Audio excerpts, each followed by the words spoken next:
helping? Oh, my helping boy. Alrighty.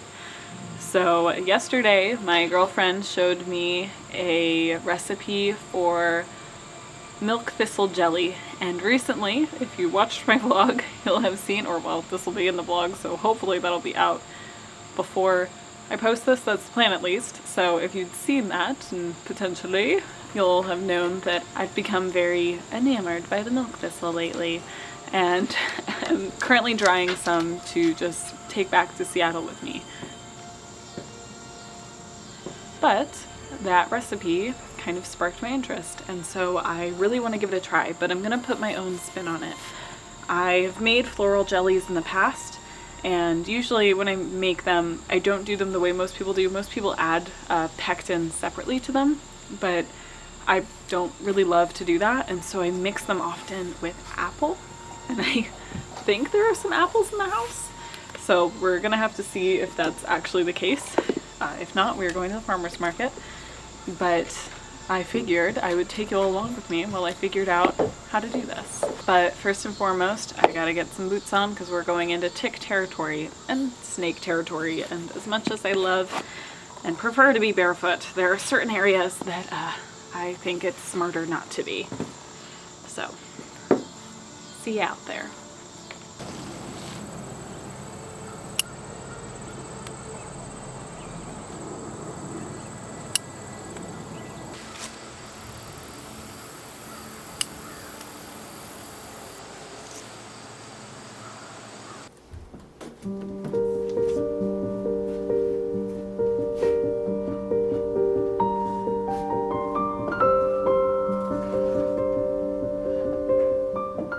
Alrighty, so the first step in this process is to take all of these beautiful flowers and give them a little rinse to hopefully get rid of all of the bugs that have hitched a ride and just clean them up from any extra debris.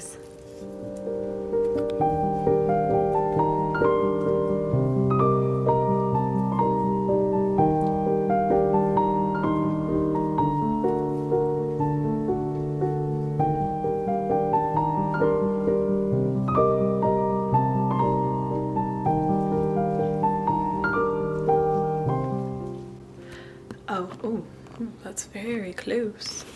By the way, all of the ones right down here are the ones I started yesterday, and they still have a long way to go before they're all dry, but I will probably move them over once these ones over here have had a good soak.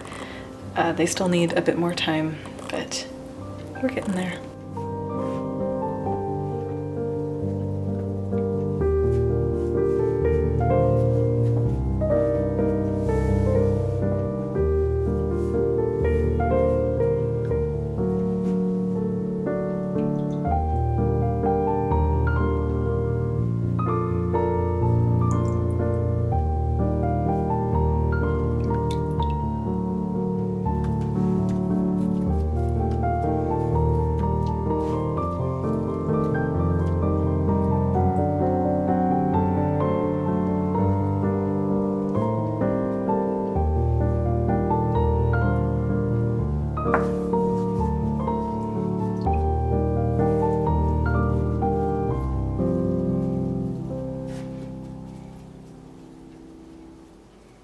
Now, just to allow them to dry a little bit more, and then I'm going to separate the floofy flower part from the rest of the body. Or at least that's the plan. Right now I'm hoping to do something similar to what I've done in the past with floral jams, where I separate the flower heads or petals and then put them overnight with boiling water, let them infuse overnight. Oh, this camera's heavy. Okay, allow it to infuse overnight, and then I'm either going to use both the petals and the liquid or just the liquid. I'm not entirely sure yet. I want to do a little bit more research on the plant itself and just some more thinking. In the past I've mainly used the flowers as well, but I'm not entirely sure with this one, so we'll see. I'll keep you updated on that.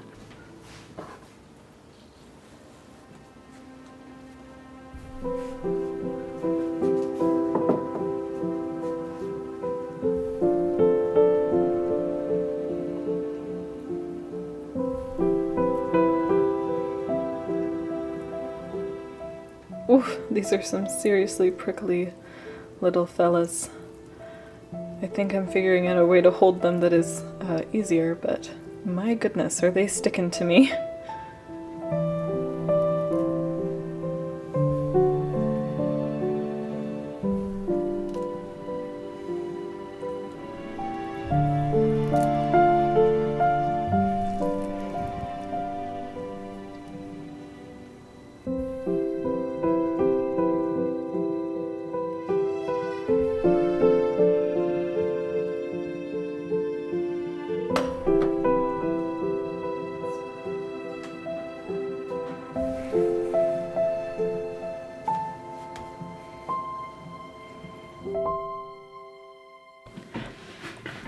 Alrighty, good morning you guys. Welcome to day 2.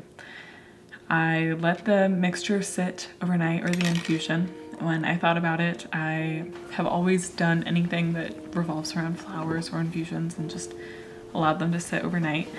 And so I am curious to look at it. I also typically, with this sort of thing, when I pour the water onto it, if there's color in it, I will allow the water to cool down for another minute or so, so that it's no longer boiling, but it's still pretty hot, and typically this helps to preserve some of the color.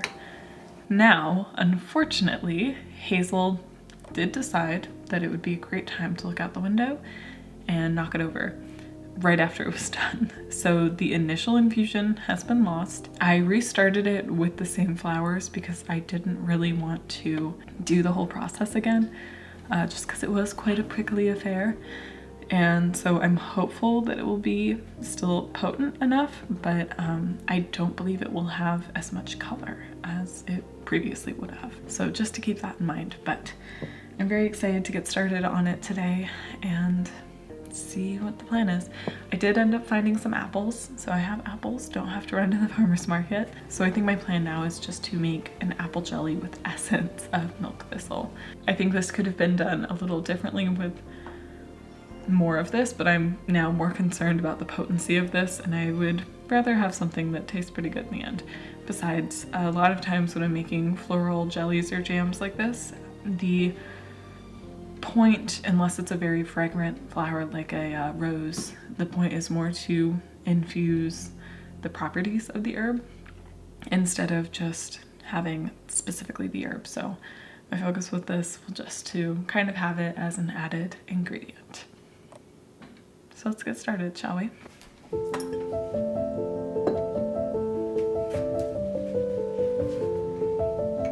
Looking very gray and delicious today. Definitely an interesting color today.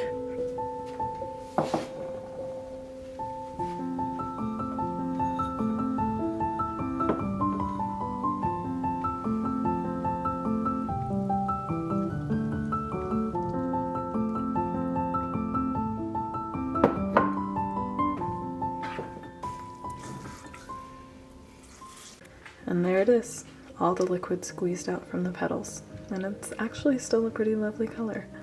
It's kind of an ambery rose. Okay, now that this is all done, I think I'm going to chop up some apples and then just add it all together in a pot and cook it down. This retained a lot more color than I thought it would, and it actually smells really sweet. So I'm curious about how it's going to end up flavoring things. I don't really know what my ratios are going to be yet. I want to make sure that this cooks down properly, but also still has enough substance around it. So I'm going to probably just guess a lot and see what happens. But let's get out some apples and then get to work, shall we?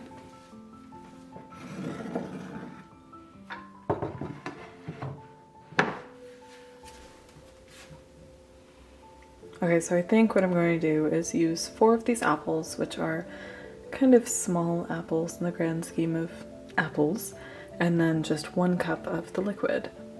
Hopefully that will be a good ratio, but I suppose we will find out. It's an experiment altogether.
Good morning, you guys.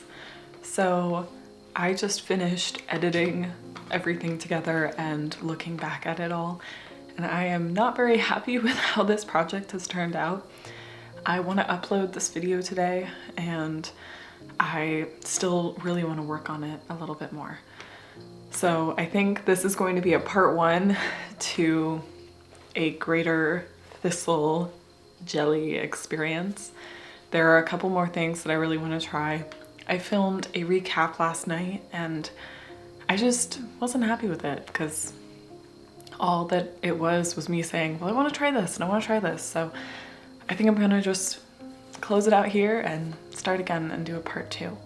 There are a lot of things that went wrong with this one, and I want to do some more thinking about how it ends up, because I don't really want it to just be an apple jelly with essence of milk thistle.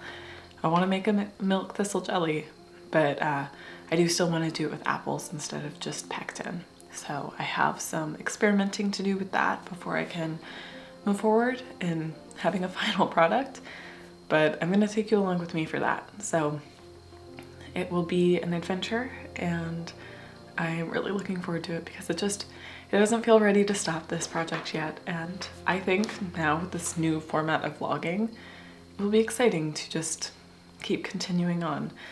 I had planned on this being a little more successful, so I think in the future videos that don't go to plan in the beginning will just be a continued video all in one. But because I decided to travel spur of the moment back to Virginia, I am not exceptionally prepared with other videos to just give to you, so it will be a multi-series. Sorry I've said that so many times, but anywho, I'll see you soon with a part two, or maybe another video. Kind of depends on how you all feel about this one, how much space in between this one and the next one there will be, but I'll be getting to work with it soon. So in my vlog channel, you'll probably see more of that experimentation and, well, if it pans out or not. So thank you so much for watching, and I will see you soon.